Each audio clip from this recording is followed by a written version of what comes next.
All right, before we get started on this assignment, what we're going to be asking you to do is find the area of this shape here. Although what I really want to do is I actually want to just chop this graph off right here at the 8.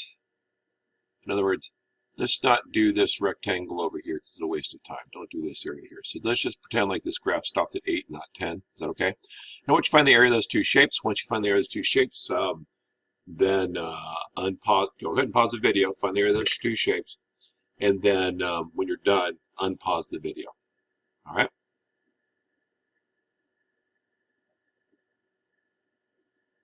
All right. So you should have found the area of the shape. What they taught you back in geometry land is to do the following. They say, well, this is a rectangle with a triangle cut out of it, right? So you typically, most people would say if they wanted the area of the shape, what they would do is they would take the area of the rectangle minus the area of the triangle, right, that you cut out of it. And so the area of the rectangle is going to be, it's a 6 by 8, so that would be 48, minus the area of the triangle, which is going to be 1/2 the base, which is 8, and the height, which is 4. So this would be 48 minus 16, which would be 32. All right, we're in agreement. Now, that's not calculus. How will we do this with calculus? Well, with calculus, what we would do is we'd look at it and go, well, it's the area of the shape would be the area of the rectangle, right? Let's do it that way. Area of the rectangle minus the area of the triangle. That hasn't changed. The area of the rectangle is the integral of the area of the curve from 0 to 8 of this graph right here. What's this graph right here? This graph right here is the equation y equals 6. So it's just going to be 6 dx, right, as we slide in the next direction, minus the integral from 0 to 8 of, what is this shape right here? Well, this is a line. And that line happens to have an equation of negative 1/2, right? Down 1 over 2, down 1 over 2, x plus the intercept, which is 4 dx, right? So this is just the equation to the line in there, right? So then if I go ahead and do a little bit of work, I'm going to get 6x from 0 to 8 minus raise the power by 1 divided by the power I get. So I'm going to end up with negative 1/4 x to the second power plus 4x from 0 to 8. Well, this becomes 48 minus 0 minus parentheses. Put an 8 in there, I get 64. 64 divided by 4 is 16. So this is negative 16 plus 32. And then put the zeros in, you get 0 plus 0, right? And so this is going to give me a big old mess. It gives me 48 minus 16, right? Which is the same thing we got above. So again, you're like, well, all right, I got the area both ways. I knew how to find the area before. Why do it this way? Well, why do it this way when you have curves? So I want you to take a look at problem number 4, which should be directly below this one. Start to think about how you do it. Don't bother doing it. We'll do it together in just a moment. Okay. All right. So pause this out. Take a look at number 4. Look it over. Start to think about how you would do it. Maybe you can try if you want to, but go ahead and press play when you had some thought on it. All right. So folks, we're going to use the exact same approach we just used a second ago. We're gonna say, well, if I take the integral of If I take the integral of the f function, dx, just loosely described, don't be too picky lawyerish at the moment. Take that integral, that would give me this area all the way down to the graph, right? But that's not what I want. I want f, and then I'm going to subtract out the area underneath the g. So the area of the g function would be, there's g, right? So I'm going to get the area underneath that. So the area of the top one minus the area of the bottom one is going to give me my area, which is the slice in the middle between F and G. And so you're actually probably not going to spend much time doing it, looking at this picture, but the bottom line is if I want to find the area between two curves, I'm just going to take the top curve minus the bottom curve. And then I'm going to find the area between those two. All right, so let's do it functionally. First of all, you're going to have to figure out where this point is. They've nicely graphed it for you and said it's 1, 1.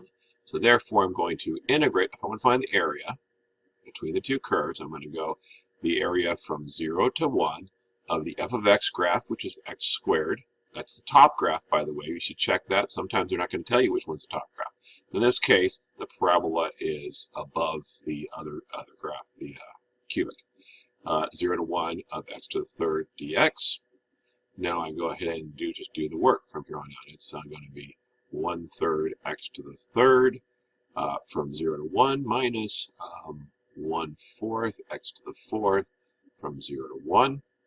And I get 1/3 minus 0 by plugging in my 1 minus 1/4 minus 0, plugging in my that.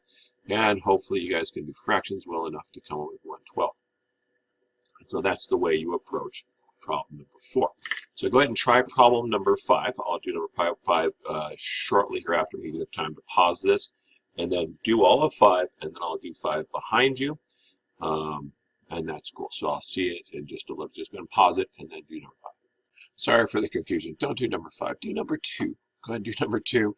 Again, I'll do 2 in just a second when we pause this. If you hadn't done number 2, if you've done number 2, I will. 3, 2, 1. Here we go.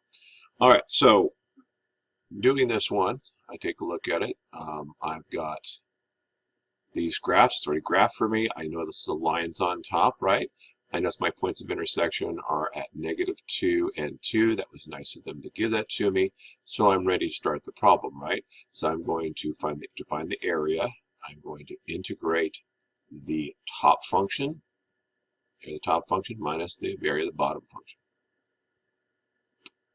And so I'm going to integrate, in this case, g, which is 2x plus 5 dx. I'm going to graph it, integrate that from -2 to 2, which is the bounds of my area, minus, now I'm going to integrate from -2 to 2 in this case, and I've got f of x, and f of x in this case is x squared plus 2x plus 1 dx. And so now it's just a matter of grinding my way through these lovely integrals, and we'll do that now. So I have here a x squared plus 5x minus x to the third over 3.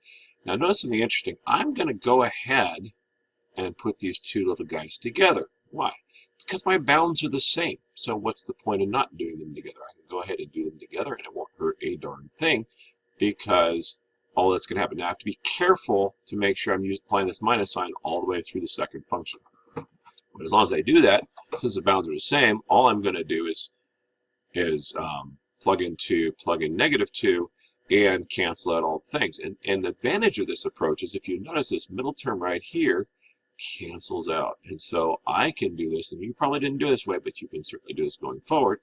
I get -x to the third over 3 plus 4x from -2 to 2. I plug in a 2 and I get -8/3 plus 8 minus, begin parentheses, I've got 8/3, because a -2 to the third would be -8, minus out front gives me +8, minus 8, and then I would combine like terms. I get -16/3 plus 16. Hopefully I know how to do this. That's going to be -16/3 plus 48/3 if I go common denominator, and that gives me 32/3 would be the area between those two curves. All right, go ahead and try number 3. Is it number 3? I better check this time. No, try number 6. Number 6 has got a weird think about it. You're integrating the top minus the bottom. So what happens in this case? All right, what happens in this case? Take a look at it, try out the problem, and then I'll do the problem. Go ahead and pause it, do the problem, and I'll get back with you. All right, so here's problem number 6. So what's the glitch? The glitch is, if you look at this function right here, f of x, let's do g of x first. G of x is a line, right? So g of x is this line right here, right? And f of x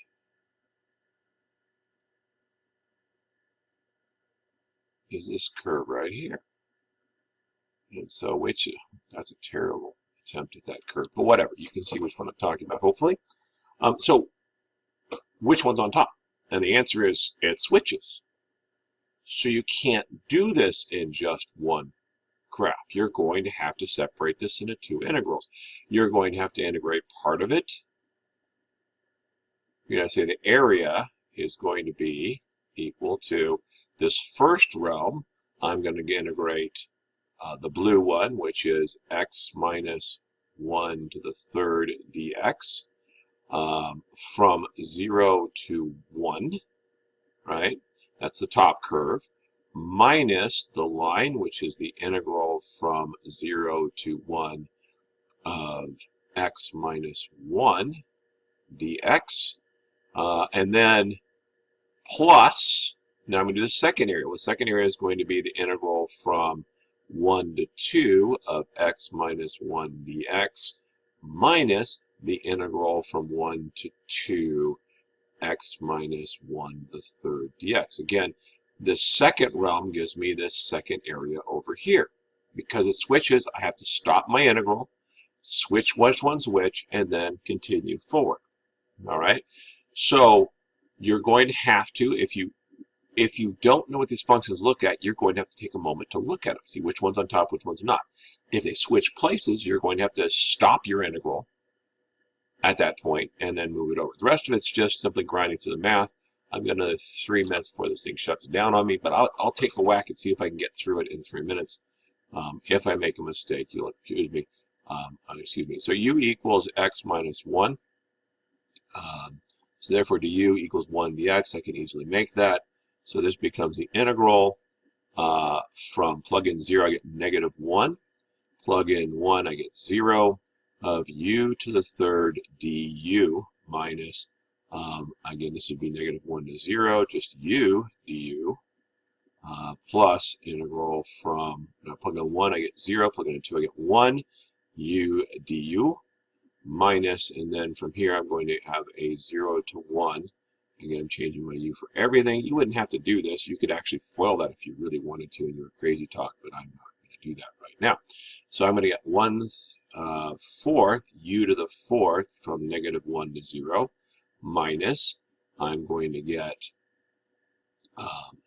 u to the second over 2 from negative 1 to 0 plus, and then I'm going to do the next one, which is going to be u to the second from over 2 from 0 to 1 minus u to the fourth over 4 from 0 to 1. Plugging these things in, I'm going to get 0 minus a negative 1, nope, minus a 1/4. Minus, and then I plug in, I'm going to get a 0 minus a negative, nope, positive 1/2. Right? Plus, and then I'm going to get 1/2.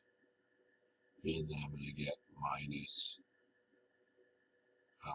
yes, minus 0. So that's this one here. And then minus, and then I'm going to get 1/4 minus 0.